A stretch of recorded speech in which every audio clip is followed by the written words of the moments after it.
Meni knjige stare. Ja nemam svojih dobrih igračaka, ja samo čitam knjige. Baš kao i ja.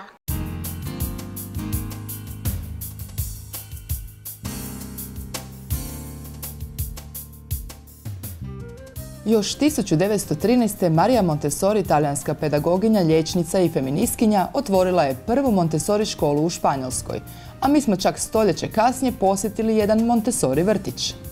Montessori pedagogija je obilježena s idejom pomozi mi da to učinim sam. Dakle, djeca kroz niz vježbi pomoću posebno načinjenog pribora u okruženju uče sama. Dakle, odgojitelj mora biti pasivan izvana, iznutra aktivan i on vodi dijete, ali nenametljivo, zato da dijete stekne samopouzdanje kad radi sa tim priborom. Da sam može uočiti pogrešku i da se sam može ispraviti. Upravo je samostalnost i sloboda izbora okosnica ove metode. Djeca borave u prostoru opremljenom Montessori didaktičkim priborom, a što će odabrati ostavljeno im je na izbor. Najbolji smo, i sami znamo, mi odrasle osobe, da smo najbolji u onome što sami izaberemo, znači što je stvar naše odluke. Tako je to isto i kod djece. Sve ono što je nametnuto djeci nije dobro. Tu se razvija jedan osjećaj slobode, osjećaj da dijete ima pravo nešto izabrati, ono što ga doista interesira. Kad se s nečim bavimo, što nas doista interesira, tu su rezultati puno bolji od onoga što je prisila i što je nametnuto. Od hvatanja do shvaćanja druga je važna odrednica ove metode. Dijete uči od jednostavnijih stvari do složenijih i od konkretnog ka apstraktnom. Što to zapravo znači?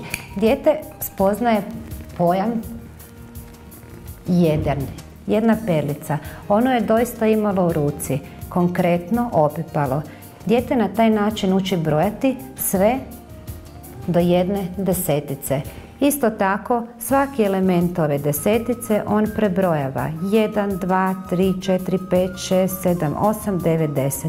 Ono je konkretno opipalo u ruci i s njome manipuliralo, odnosno radilo.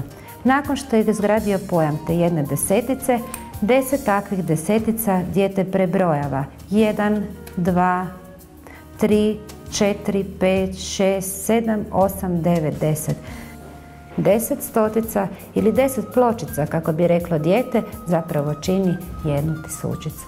Volim se igrat, volim raditi vježbiću, volim pričat, volim papat, bojamo, cutamo, loptamo se, sve.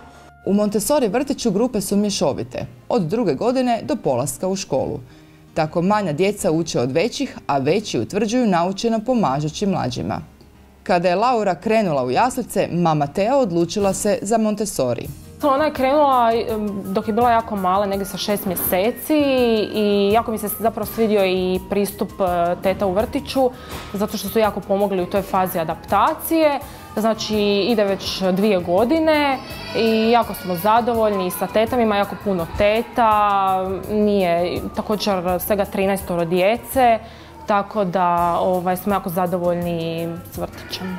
Iako smo posjetili jedan privatni dječji vrtić, pojedine grupe u državnim vrtićima također prakticiraju Montessori metodu. Montessori ili ne, samopouzdanje i tolerancija nešto su što kod djece uvijek trebamo poticati.